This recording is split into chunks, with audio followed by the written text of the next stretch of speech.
அரியலூரில் தேர்தல் பிரச்சாரத்தில் ஈடுபட்ட சிதம்பரம் தொகுதி விசிக வேட்பாளர் தொல் திருமாவளவன் முதலமைச்சர் மு க ஸ்டாலின் எடுத்துள்ள தேர்தல் வியூகம் பிரதமர் மற்றும் அமித்ஷாவை நடுங்க வைத்துள்ளதால்தான் அகில இந்திய கட்சியான காங்கிரஸ் கம்யூனிஸ்டை விட திமுகவை பாஜக எதிர்ப்பதாக கூறினார். அந்த காட்சிகளை தற்போது பார்க்கலாம். அதிமுகவை எதிர்த்து எடப்பாடி பழனிசாமி அவர்களை விமர்சித்து இந்த தேர்தலை இலகுவாக எதிர்கொண்டு விட முடியும், வெற்றி பெற்றுவிட முடியும்.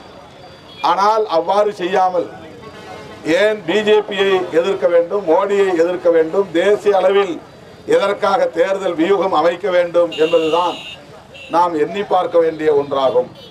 அண்ணன் தளபதி ஸ்டாலின் அவர்கள் இந்த தேசத்தை மீட்க வேண்டும், சங் பரிவார் கும்பலிடமிருந்து மக்களை காப்பாற்ற வேண்டும், ஜனநாயகத்தை காப்பாற்ற வேண்டும், எல்லாவற்றுக்கும் மேலாக இந்திய அரசமைப்பு சட்டத்தை பாதுகாத்தாக வேண்டும் என்கிற பொறுப்புணர்வோடு தான் ராகுல் காந்தி அவர்களோடு கைகோர்த்து இந்த களத்தை அவர் விரிவுபடுத்தி இருக்கிறார்.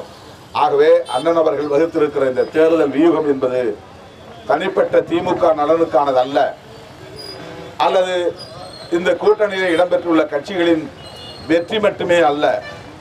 அதை தாண்டி நாட்டு மக்களை காப்பாற்ற வேண்டும். சங்க பரிவாரங்கள் மீண்டும் ஆட்சிக்கு வந்தால் என்னென்ன கேடுகளை நாம் சந்திக்க போகிறோமோ என்பது பெரும் கவலையாக இருக்கிறது என்று இன்றைக்கு நாடு முழுவதும் ராகுல் காந்தி அவர்களும் நம்முடைய முதல்வர் அண்ணன் தளபதி அவர்களும் தான் பேசி வருகிறார்கள், பெரும் தாக்கத்தை ஏற்படுத்தி வருகிறார்கள். எனவே இந்த யுத்தம் இந்திய நாட்டு மக்களுக்கும் சங்க பரிவார கும்பலுக்கும் இடையிலே நடக்கிற ஒரு தர்ம யுத்தம், கருத்தியல் போர். இதிலே மக்கள் வெல்ல வேண்டும். மக்களுக்கு உற்ற துணையாக இந்தியா கூட்டணி களத்திலே நிற்கிறது. அண்ணன் அவர்கள், நம்முடைய முதல்வர் அவர்கள் எடுத்திருக்கிற இந்த நிலைப்பாடு அமித்ஷா, மோடி போன்றவர்களை நடுங்க வைத்திருக்கிறது என்பதுதான் உண்மை.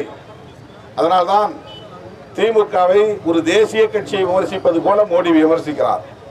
காங்கிரஸை விமர்சிப்பது சரி, கம்யூனிஸ்டுகளை விமர்சிப்பது கூட சரி. காங்கிரஸை போல கம்யூனிஸ்டுகளை போல அகில இந்திய அளவிலான ஒரு கட்சி அல்ல திமுக என்பது அனைவரும் அறிந்த உண்மை.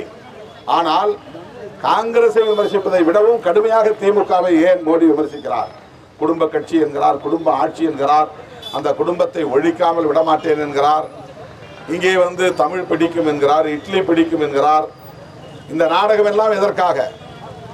எல்லாம் திமுகவுக்கு வைக்கிற செக், திமுக தலைவர் அண்ணன் தளபதி அவர்களுக்கு வைக்கிற செக்.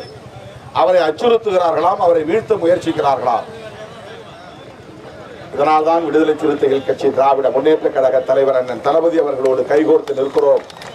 திமுக என்பது வெறும் தேர்தல் கட்சி அல்ல, தமிழ் இனத்தின் காப்பரன், இன்றைக்கு இந்திய தேசத்தின் ஒரு பாதுகாப்பு அரணாக விளங்குகிற ஒரு இயக்கம் திராவிட முன்னேற்ற கழகம் என்பதை யாரும் மறுத்துவிட முடியாது. அது அண்ணன் அவர்களின் இந்த தேர்தல் வியூகத்தில் இருந்தே புரிந்து கொள்ள முடியும். அருமை தோழர்களே, அதனால்தான் நான் வேண்டுகோள் விடுக்கிறேன். எனக்கு வாக்களியுங்கள் என்று நான் கேட்பதை விட, என்னை வெற்றி பெற செய்யுங்கள் என்று நான் கேட்பதை விட, திராவிட முன்னேற்ற கழக தலைவர் அண்ணன் தளபதி அவர்கள் வகுத்திருக்கிற வியூகத்தை வெற்றி பெற செய்யுங்கள். அவருடைய இலக்கு நிறைவேற வேண்டும், இலக்கை எட்ட வேண்டும். என்ன இலக்கு? பாசிச பாஜக அரசை தூக்கி எறிய வேண்டும், மோடியை வீட்டுக்கு அனுப்ப வேண்டும், நாட்டை காப்பாற்ற வேண்டும்.